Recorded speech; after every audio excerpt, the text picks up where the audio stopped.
नमस्कार, आदाब। Crime petrol dial 100 में आप सबका स्वागत है। आज जो कहानी हम आपको दिखाने जा रहे हैं वो एक ऐसी दुर्घटना है जिसे देखकर आपके रोंगटे खड़े हो जाएंगे। आई, आई।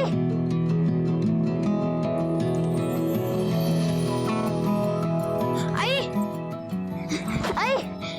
अरे क्या हुआ, क्यों चिल्ला रहा है? आई हेबत, मैं पूरे स्कूल में फर्स्ट आया हूँ।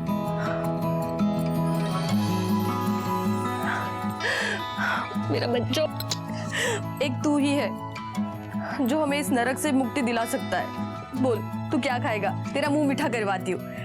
दही शक्कर खाएगा? हाँ। ए, जल्दी जल्दी हाथ चलाओ। ओ काका, क्या किया था लौकर? नंदू सेठ ने कहा आज शाम तक फसल कट जानी चाहिए। ओ काका, क्या चल रहे? लौकर लौकर चला, हाथ चलवा। बाबा, बाबा। सोनू, ये सोनू बेटा, अरे इतने धूप में यहाँ पे कहाँ पे? आजा घर पे, जा। बाबा, मैं रिपोर्ट कार्ड दिखाने आया था। देखो, मैं पूरे स्कूल में फर्स्ट आया हूँ। फर्स्ट है तू? काका, मेरा बेटा फर्स्ट है, फर्स्ट। मेरा बेटा फर्स्ट है। देखो पापा, मैं जब पढ़ लिख कर कलेक्टर बनूंगा ना, तो सारे खेत हमारे हो जाएंगे। फिर आपको किसी दूसरे के खेत में काम भी नहीं करना पड़ेगा। चल चल, तुझे मिठाई खिलाता हूँ अच्छी वाली। चल।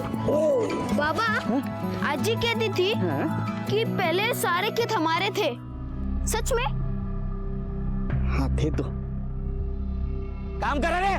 हेलो। बेटा मालिक फर्स्ट आया, फर्स्ट। मिठाई मिठाई चाहिए उसको। हाँ ले ले सुन, वो अंग्रेजी स्कूल में पढ़ा रहा हूँ। हाँ देख देख, ये अच्छा लगा क्या? विराट, तू बबूट दो। कौन सा भी चाहिए ले लेना। हाँ चलिए। मालिक मैं दे देता हूँ पैसे। हाँ चल। ए शंकर, पोरगा फर्स्ट आला, फर्स्ट। हाँ आता शहरात पाठवा बघ। सोनू, अव्वल आया ना तू, ले खाना। अरे का हुशार तू आहे, खाना तो मोइलो। तेरी हिम्मत कैसे हुई मेरे बेटे को हाथ लगाने की? हाँ, अरे तू इसका बाबा है तो मैं भी इसका आजोबा है। मिठाई खिलाना पास हुआ है ना वो। अरे जहर नहीं दे रहा उसको। ये देख, मेरी जिंदगी में बहुत जहर घोल चुका है तू। अभी आजोबा बनने का नाटक मत कर। बेटे के आसपास भी दिखा ना, काट के रख दूंगा। भूल जाऊंगा तू मेरा बाप है, समझा? तो तुला कळत नाही का रे? कोणी दिले खायचं रे? हाँ?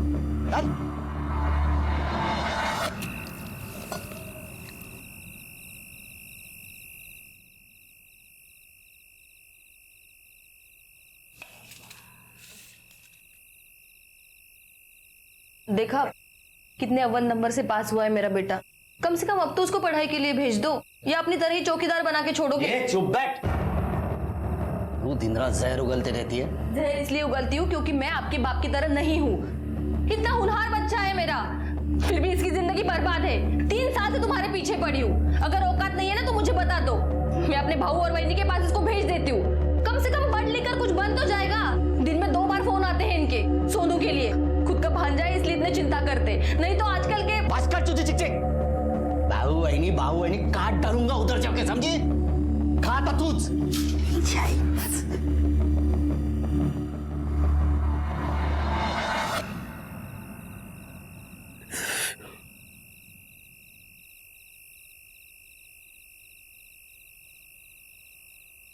क्या हुआ? क्या सोच रहा है? सोनू की पढ़ाई के खर्चे के बारे में सोच रहा हूँ। हाँ, इतनी जमीन थी हमारे पास, सब बेच दी। एक छोटा सा टुकड़ा भी नहीं रखा था।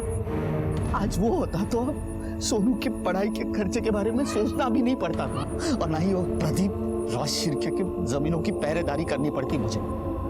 वो इंसान को इंसान नहीं समझता है।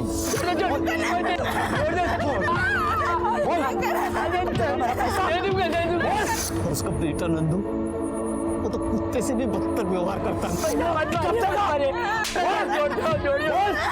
और जब भी उसे सोनू के पढ़ाई के लिए खर्चा मांगने जाऊं तो जली कटी सुना के हमारी ये कुत्तों जैसी हालत क्यों हुई है मालूम है? तुम्हारी स्वाग की वजह से।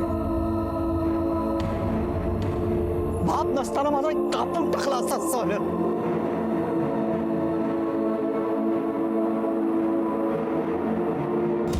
जय जवान जय किसान, ये शायद अब सिर्फ एक नारा बनकर रह गया है, क्योंकि हमारे यहाँ अधिकतर किसान जो अपना खून पसीना बहाकर हमारे लिए अनाज उगा रहे हैं, उनके अपने पेट खाली हैं। आजादी के इतने सालों बाद भी जमींदारी और साहूकारी का कहर हमारे गांव से खत्म नहीं हो पाया है। ये लोग कर्ज के बदले में लाचार किसानों की जमीन हड़प लेते हैं और उन्हें किसानों से मजदूर बना देते हैं। वो जमीन, वो मिट्टी जो अनाज पैदा करती थी, आज इन लाचारों के लिए भूख पैदा कर रही है। ऐसे में अपराध पनप रहे हैं।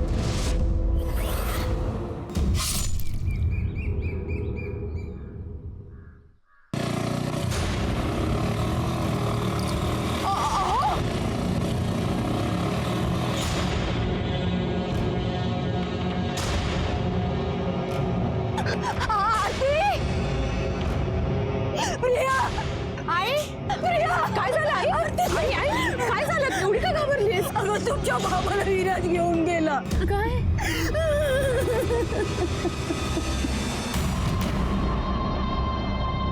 आई आई बस सालिया, बोल कब देगा मेरा पैसा? बोल मालिक, मैं आपका पैसा लेकर भागा नहीं था मालिक।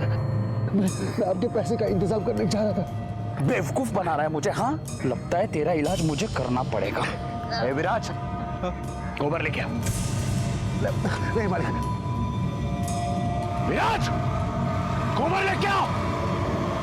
साले, मेरा पैसा लेके भाग रहा था तू? हाँ, तेरे को दिखाता हूँ मैं अभी।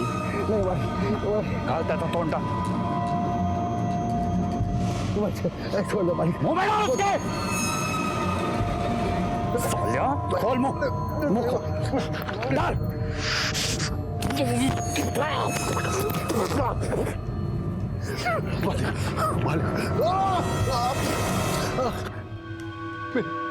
मेरी पथरी का ऑपरेशन हुआ है मालिक। ऑपरेशन का पैसा है तेरे पास? मेरा कर्ज चुकाने के लिए पैसा नहीं है? तुझे क्या लगा कि तू पैसा ले लिया है तो वापस देना नहीं पड़ेगा तुझे? हाँ बाबा, बाबा, मालिक, मालिक छोड़ दीजिए मेरे बाबा को। बाबा, मालिक, तेरे बाबा को छोड़ दूंगा तो उसका कर्ज कौन तू उतारेगी? वैसे तू उसका कर्ज उतार सकती है, फिर तेरे बाबा को रोज सुबह शाम गोबर नहीं खाना पड़ेगा।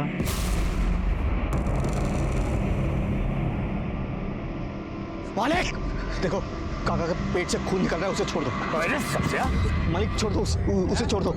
तो कौन तू देगा उसका पैसा? हाँ, 2 कौड़ी की औकात नहीं है तेरी। बच्चे को पढ़ाने के लिए शहर में भेजना है तेरा, पैसों के लिए मेरे पास भीख मांगते रहता है, दो हिलाते रहता है। चल जा। बाबा, दादा,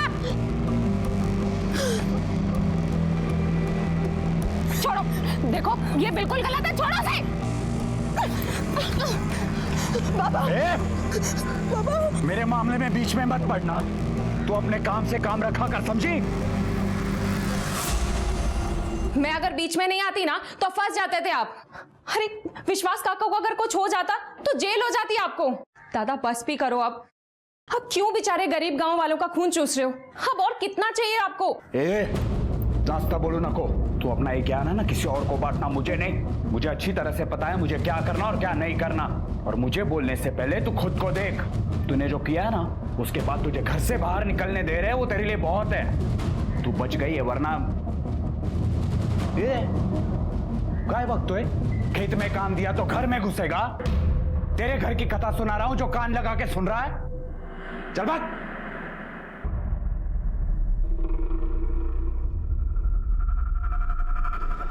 मी आधीच सांगितलं होतं, लड़की को इतनी छूट मत दो। अब बुक तो ये सब चंद्रा की रोने धोने का नतीजा है। अपनी बेटी से बहुत प्यार करती हो ना तुम। तुम्हारी ये बेटी हमारे लिए एक ना एक दिन मुसीबत खड़ी करने वाली है।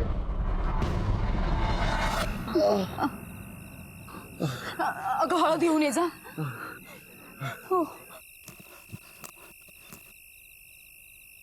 बाबा, बाबा कसं काय झालंय? बाबा कौन किया है? अरे कुछ नहीं, बाबा बताओ कौन किया है? कुछ नहीं हुआ।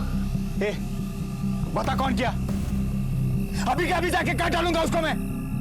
अरे बताने क्यों नहीं, बताना कौन किया है? दादा तुझे शपथ है, अपना मुंह मत खोलना मुंह। अच्छा नहीं बताओगे? मरने का इतना ही शौक है ना तो मरो। और कितना मरेंगे? मर तो रहे हैं ना। आई जरा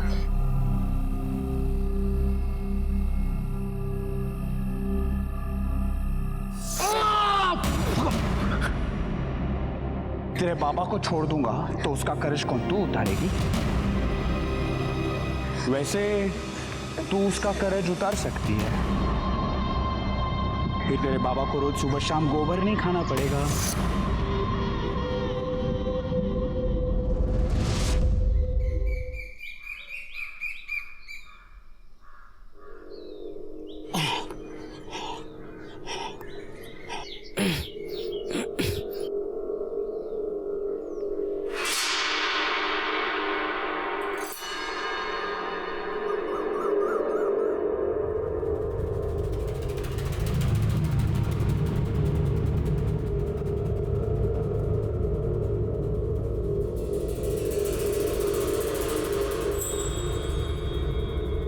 आई शेतात जाऊन येतोय.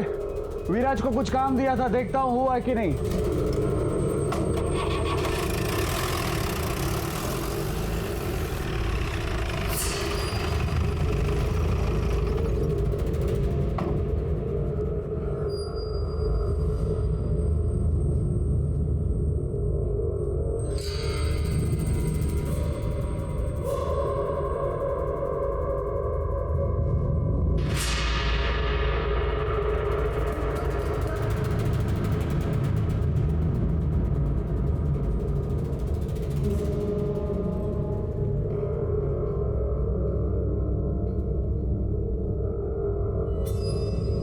तुम मेरे बाबा का कर्जा माफ कर दोगे ना? अरे हो रे बाबा, करूंगा ना, वरना तेरे को बोलता ही क्यों? हाँ चल, अरे चल रे, चल चल।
प्रिया, तेरे बाबा अभी तक खेत से नहीं लौटे, और ये आरती चारा लेने गई थी, वो भी तो।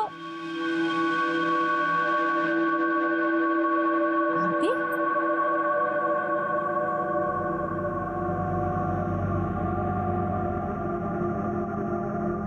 चारा कहाँ है?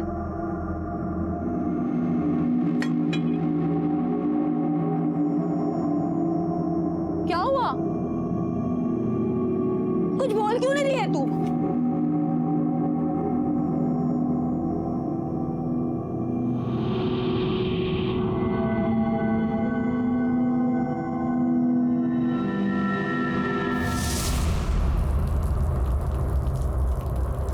आरती,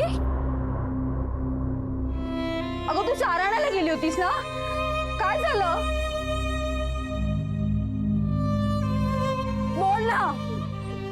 असं काय करतेस? आरती, अगं काय झालं? बोल ना, बोलत का नाहीस तू?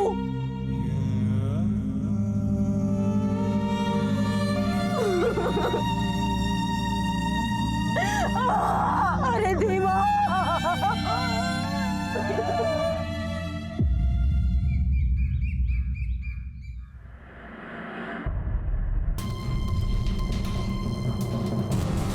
विराज भाव वो विश्वास का कहा पेड़ के नीचे पड़े, उनके मुंह से झाग निकल रहा है। तू गावात जाऊन सांग जा. Hello police station.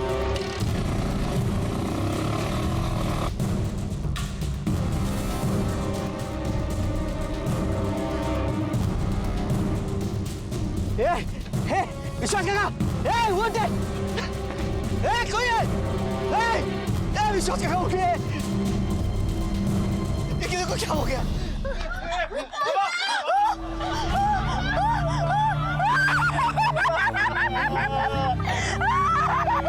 काय झालं?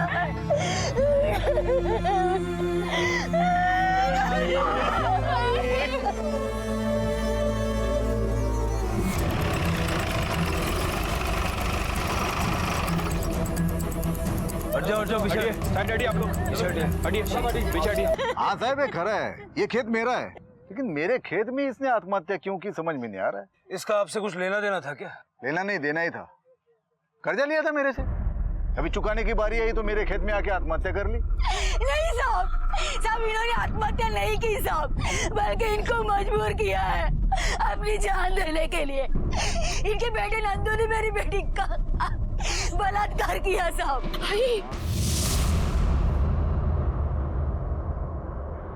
और इन्होंने कर चुकाने से परेशान होकर अपनी जान दे दी साहब.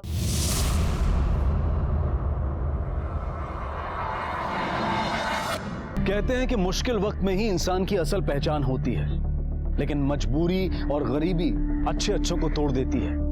विश्वास ने अपने हालात के आगे घुटने टेक दिए थे, लेकिन आरती पर क्या बीती होगी जिसने अपने पिता को बचाने के लिए अपने आप को नंदू जैसे भेड़िए के हवाले किया और उसी वजह से उसके पिता ने अपनी जान ले ली.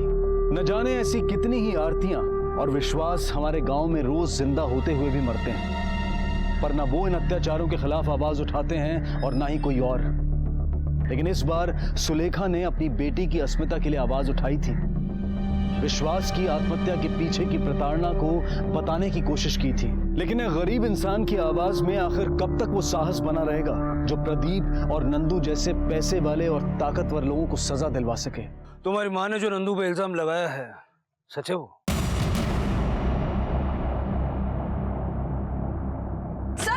कहाँ लेके जा रहे हो उनको? सर रुकिए ना. सर ऐका ना सर, ती आरती आणि तिची आई खोटं बोलते. इन्होंने ऐसे कुछ नहीं किया है. उसने क्या किया और क्या नहीं वो हम पता कर लेंगे.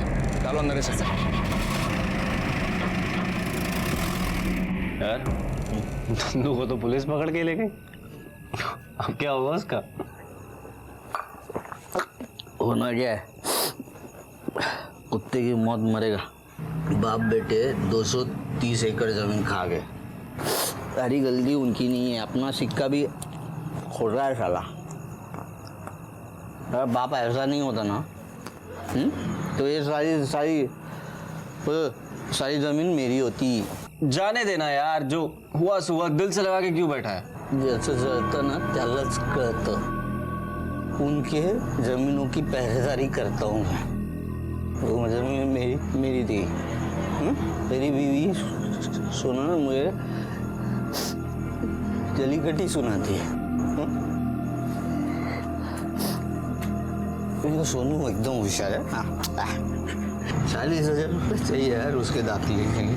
यार हो जाएगा उसका दाखिला, तू टेंशन मत ले. अरे वो मांगता हूँ मैं वो नंदू से, तो बोलता है रत्ना के पास क्या. 2 दिन बचे रे सिस्टर, 2 दिन नहीं. देख तू टेंशन ना ले, सब हो जाएगा. उसका एडमिशन हो जाएगा, सब हो जाएगा. ले पी, है ना 2 दिन. तेरा तो बड़ा लंबा इंतजाम हुआ है. विश्वास की बेटी के साथ तूने जबरदस्ती शारीरिक संबंध बनाया, जिसकी वजह से विश्वास को आत्महत्या करनी पड़ी. तो अब किसी को आत्महत्या के लिए मजबूर करने का चार्ज भी लगेगा, बलात्कार का मुकदमा भी चलेगा. अहो साहेब, काय म्हणताय तुम्ही? मैंने किसी के भी साथ कोई जबरदस्ती नहीं की है। शराफत से बताएगा तो फायदे में रहेगा। अरे लेकिन कुछ किया होगा तो बताओ ना। अगर मैंने उसके साथ जबरदस्ती की होती तो उसके कपड़े तो फटते, उसके शरीर पर या मेरे शरीर पर किसी घाव के, किसी जख्म के या किसी चीज के निशान तो होते। देख लो सर, मेरे शरीर पे एक भी निशान नहीं है। और खरो म्हणतोय मी, मैंने किसी के भी साथ कोई जबरदस्ती नहीं की है। कांबळे, सुबह तक इसको यहीं रखो, बाद में सच बोलेगा।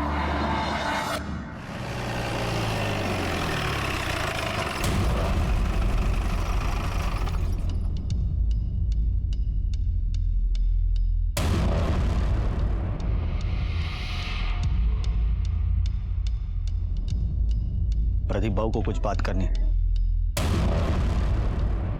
गाड़ी में बैठे जाओ।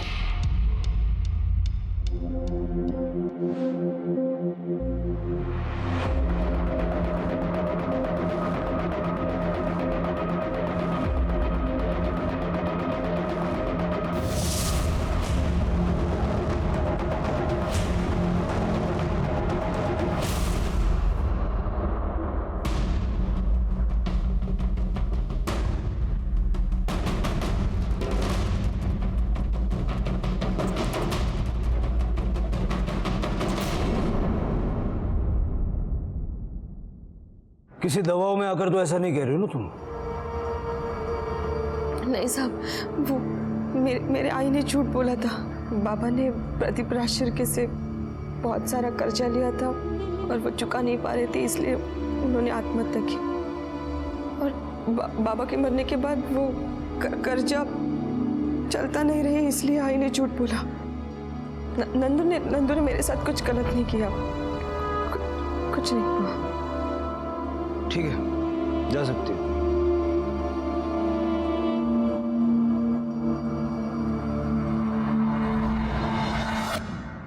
झूठ बोल रही है ये। नंदू को छोड़ दो। Okay sir.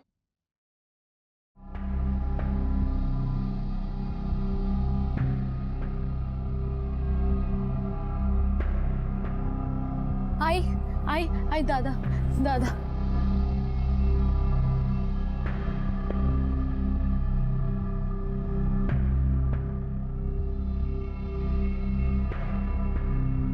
उसे क्यों घूर रहा है? हाँ, क्या करने गया था तू? बोल ना। उन दोनों बाप बेटों को हमेशा के लिए खत्म करने गया था। देखिए वकील साहब, कुछ भी कीजिए लेकिन हमारे बेटे को पुलिस से छुड़ाइए।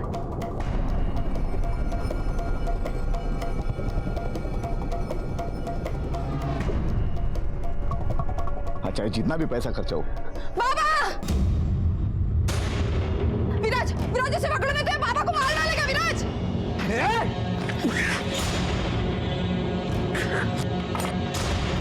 बाबा, हमें अभी पुलिस में कॉल करना चाहिए और इसको पुलिस के हवाले करना चाहिए। नहीं, इसे हम पुलिस में नहीं देंगे। इसने तो हमारा काम और भी आसान कर दिया है। हमारे वकील के पैसे भी बचा दिए इसने। और तेरी बहन ही हमारे नंदू को हमारे पास वापस लेके आएगी पुलिस से। लेके जा इसको, बांध के रख।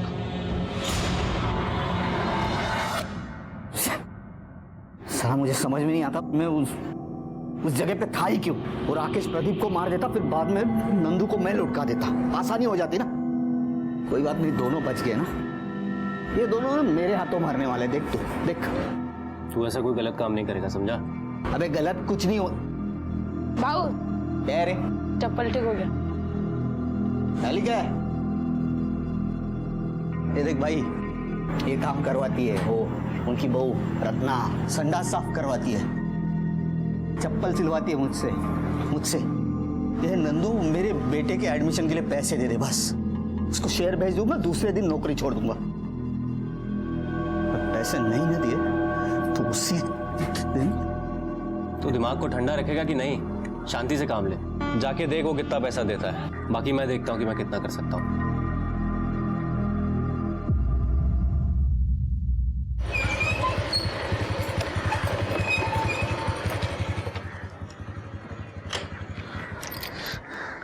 विराज, हमारे नंदू रत्ना स्वाति को देखा है कहीं? नहीं, हाँ नंदू बहू आए थे खेत में दोपहर को, और उसके बाद कहाँ चले गए मालूम नहीं। पता नहीं ये तीनों कहाँ चले गए, कल शाम को 4 बजे नंदू का फोन आया था रत्ना को। आई हम आ रहे हैं अभी। हाँ उसके बाद रत्ना और स्वाति भी कहीं चली गई है, अब तक लौटी नहीं। ऐसा करते हैं, चलो ढूंढते हैं उनको।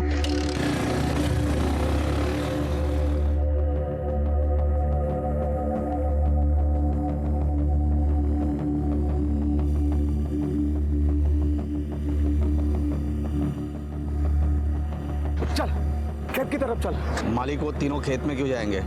ओ सांगली निकल गए होंगे। तो अपना दिमाग में चला, मैं जो बोल रहा हूँ कर। चल चल।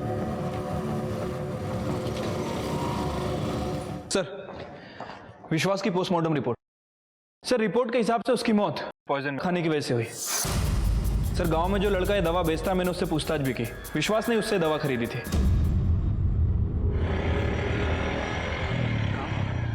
रुक रुक रुक रुक। क्या?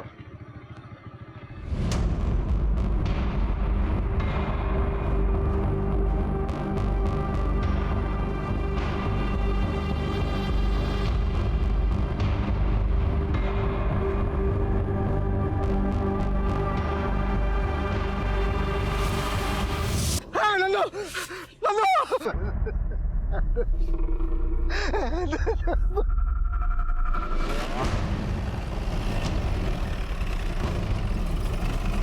हमले जरा देखो आसपास मर्डर वेपन मिलता है क्या?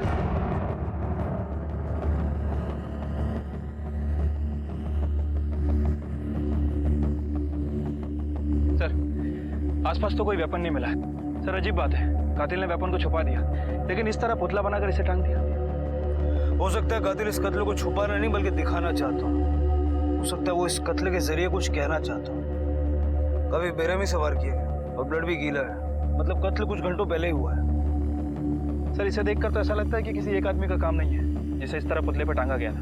You right comrade. जिस तरह से इसको मारा गया है, लगता है मारने वाला इससे बहुत नफरत करता था। मेरा ऐसा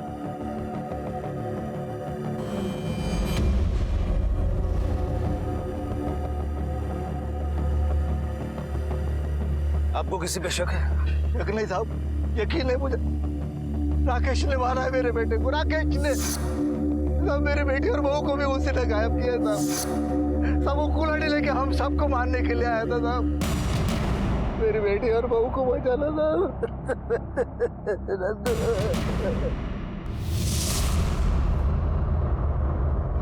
किसी ने नहीं सोचा था कि वो नंदू जिससे पूरा गांव डरता था, उसका हश्र इतना भयावह होगा। देखने से साफ था कि मामला रंजिश का था, और जिस तरीके से नंदू की लाश को रखा गया था, ऐसा लगता था कि वो शायद प्रदीप को संकेत दे रहा है कि आगे वो क्या करने वाला था।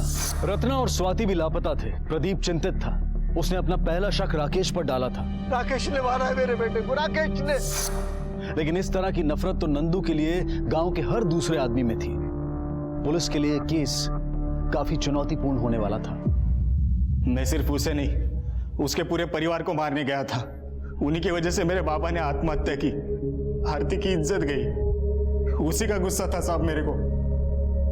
लेकिन मैं जब वहां पे गया तो प्रदीप ने मेरे को पकड़कर मुझे मारने की धमकी देकर आरती से झूठा बयान दिलवाया कि नंदू ने कुछ नहीं किया। और वहां से छूटने के बाद भी तू हमारे पास नहीं आया। जब नंदू का खून हुआ तो तू कहाँ था? तब साहब मैं सुबह से लेकर रात 3 बजे तक मेरा दोस्त संतोष उसके पास था। सर, स्वाति, रत्ना और नंदू के फोन रिकॉर्ड्स और ट्रायंगुलेशन रिकॉर्ड्स।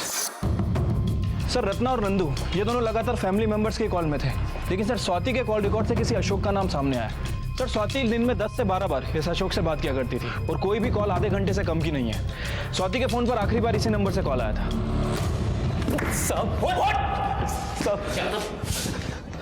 स्वाति के पीछे क्यों पड़ा था? हम लोग तो एक दूसरे से प्यार करते हैं।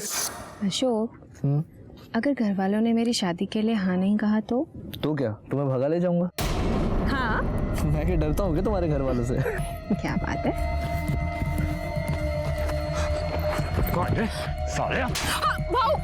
भाऊ से मत, भाऊ छोड़ दीजिए। भाऊ, हाँ, बड़ी बड़ी फेंक रहा था ना तू। कहाँ से आया तू? हाँ, क्या नाम है तेरा? बोल, मेरी बोल, वरना जान से मार दूंगा। भाऊ ये मेरा क्लासमेट है, बाजू वाले गांव में रहता है और बहुत अच्छे घर से। भाऊ प्लीज प्लीज इसे छोड़ दीजिए। हम एक दूसरे से प्यार करते हैं।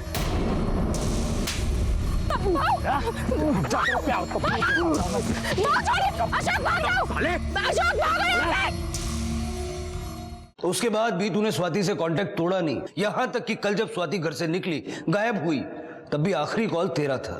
सर मैं मानता हूँ मैंने कॉल किया था, लेकिन मैंने किसी को गायब नहीं किया सर, मैंने किसी को खून नहीं किया। हमने तेरे मोबाइल से मैसेजेस पढ़े जिसमें एक मैसेज में स्वाति लिखती है कि प्रदीप, रत्ना और नंदू ये सब तुम्हारे रिश्ते के खिलाफ थे। यहां तक कि रत्ना तो उसके लिए एक लड़का भी देख रही थी। रत्ना और नंदू सबसे ज्यादा खिलाफ थे।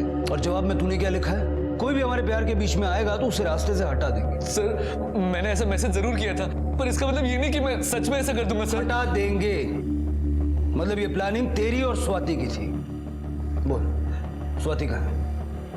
और रत्ना को कहाँ रखा है? जिंदा है या मार डाला? सर मैं सच बोल रहा हूँ सर, मैंने ऐसा कुछ नहीं किया। सर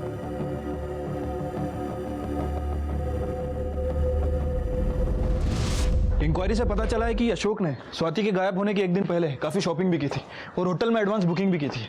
कमले, जो शॉपिंग और होटल की बुकिंग है इसकी सारी डिटेल निकालो। Okay sir. सर ये नंदू की पीएम रिपोर्ट। ठीक, जाओ। नंदू की पोस्टमार्टम रिपोर्ट के हिसाब से उस पर किसी घुमावदार या धारदार हथियार से वार किया गया है, मतलब दराती या चॉपर जैसा कुछ। और उसकी मौत शाम को 4 से 6 बजे के बीच हुई है। सर हमने स्वाति के कॉल रिकॉर्ड को दोबारा चेक किया। राकेश जी संतोष देवलकर की बात कर रहा था। सर स्वाति के गायब होने से पहले तकरीबन 3 बजे के आसपास स्वाति ने उससे फोन पे बात की थी, लेकिन सर रिकॉर्ड के हिसाब से स्वाति ने उससे पहले उससे कभी बात नहीं की। उठाओ इस संतोष देवलकर को।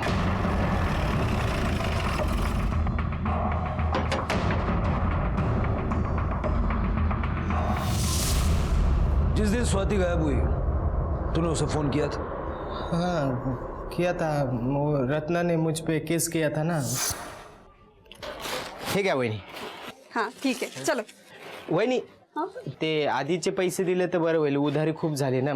पैसे पैसे तो नहीं है माझ्याकडे. एक काम करती हूँ, अभी का और बाद का दोनों साथ में ही दे देती हूँ. वहिनी हर बार यही बोलते हो. संतोष मैंने कहा ना बाद में दे दूंगी. वहिनी वहिनी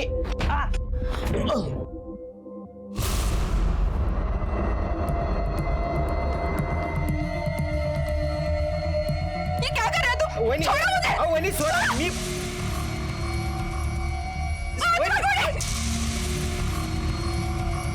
क्या रे, चौवन्नी की औकात नहीं है तेरी और मेरी बीवी पे हाथ डालता है? हाँ मेरी बीवी पे हाथ डालता है. छोड़ दो साहब. तूने मेरी इज्जत पे हाथ डाला है. अब देखो मैं तुम्हारी क्या हालत करती हूँ. उसके बारे में बात करनी थी स्वाति मैडम को, तो मैंने फोन किया था. हेलो स्वाति मैडम, संतोष टेलर बोलते हैं. बोलिए क्या काम है? वो रत्ना मैडम को केस वापस लेने को बोलो ना, क्योंकि उनकी वजह से कोई लेडीज लोग दुकान पे नहीं आ रहे. मैं भूखा मर रहा हूँ ना. अब पक्का नहीं बोल सकती पर मैं कोशिश करूँगी. फिर थोड़ी देर बाद हम राकेश के घर पे चले गए, रुके, फिर बाद में दारू ली और दुकान वापस चले गए साहब. नंदू के कत्ल में हमें राकेश पर भी शक है. कहीं ऐसा तो नहीं कि तूने और राकेश ने मिलके ये प्लान बनाया था? सर ये अशोक के वकील है, इसके बेल के पेपर्स लेके आए. ठीक है छोड़ दो. आइए. कमले, अशोक ने बेल करवाई, उसे छोड़ रहे हैं लेकिन उस पर नजर रखना. Okay sir. Sir Swati, Ratna और नंदू इन तीनों के फ़ोन लोकेशन चेक किए. सर इन तीनों का फ़ोन एक ही जगह स्विच ऑफ हुआ था. हमने उस लोकेशन को भी आइडेंटिफाई कर लिया. पुलिस हर पहलू को टटोलने की कोशिश कर रही थी, लेकिन अब तक उनके हाथ कोई सफलता नहीं लगी थी. संतोष, अशोक, राकेश तीनों पर पुलिस की नजर थी. नंदू का कत्ल किसने किया था और क्यों? क्या वो स्वाति और रत्ना का भी यही हश्र करने वाला था? नंदू, स्वाति और रत्ना का मामला एक ही था या फिर ये अलग अलग मामले थे? साहब जिस दिन नंदू का खून हुआ उस दिन नागेश के साथ बहुत झगड़ा हुआ था साहब. ये तेरा बाप है ना, बाप दगाबाज है. हो दोस्ती में दगा किया उसने और मेरी सारी जमीन हड़प ली. ए बेवड़िया, तेरी जब उतर जाएगी ना तो वाड़े पे आ जाना. तेरे को अच्छी तरह से समझाऊंगा कि जमीन मेरे बाप की वजह से गई या फिर तेरी इस रंगरलियां और तेरी उस अभिलाषा की वजह से. मैं तो खाली बेवड़ा हो रे. तेरा बाप है ना सांप है, सांप. आस्तीन का सांप उसने इधर डसा है मेरे को। मुझे बाप वाला सांप बोलती तू? छोटे वाले छोड़ दीजिए। ये नागेश कौन है और कहाँ रहता है? साहब नागेश विराज का बाप है साहब। वो सुतारावाड़ी में पहला मकान उन्हीं का है। क्या मेरे सोनू को लेके गई ना? भाई के साथ आई थी, काट के रख दूंगा। तू चुप बेटा, उसको रोकना चाहिए था ना तू।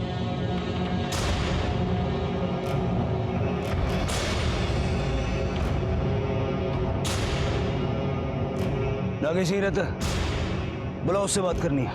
कल रात को 9 बजे के आसपास देखा था, उसके बाद से कहाँ है मालूम नहीं। कल रात से तुम्हारा पति घर नहीं आया, तुम्हें चिंता नहीं हो रही? हमारा कोई संबंध नहीं है उसके साथ। हमारे लिए तो उसी दिन मर गया था जिस दिन हमें पता चला था कि अभिलाषा के साथ उसके नाजायज संबंध है। पूरा गांव जानता है। इस घर में आने से उसको मनाही है। वहां पे पड़ा रहता है दिन भर। वो अभिलाषा को देखा था मैंने बाजार में।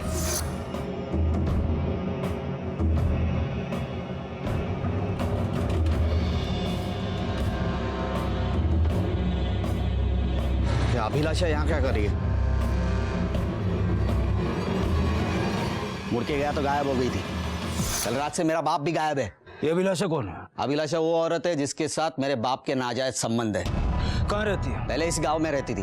वो प्रदीप राशिरके के पास से खुली खरीदी थी उसने। अब कुछ साल हो गए शहर में जाके बस गई है। अभी शहर में कहाँ पे रहती है ना मालूम नहीं, मेरे बाप को मालूम होगा। नागेश आता है या उसकी कोई भी खबर मिलती है, सबसे पहले पुलिस स्टेशन आके बताना।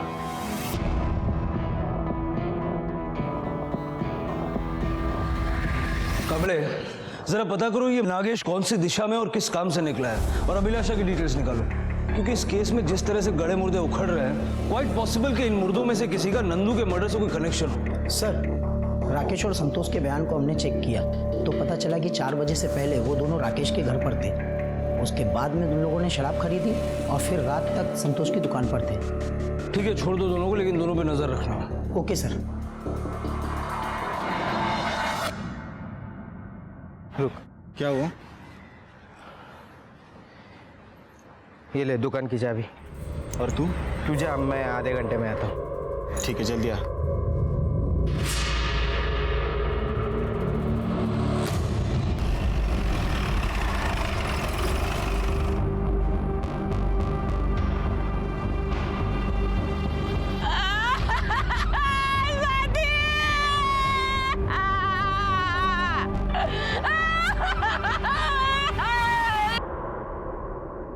नंदू के बाद रत्ना को भी उसी बेरहमी से मारा गया था जिस तरह से कि नंदू को मारा गया था।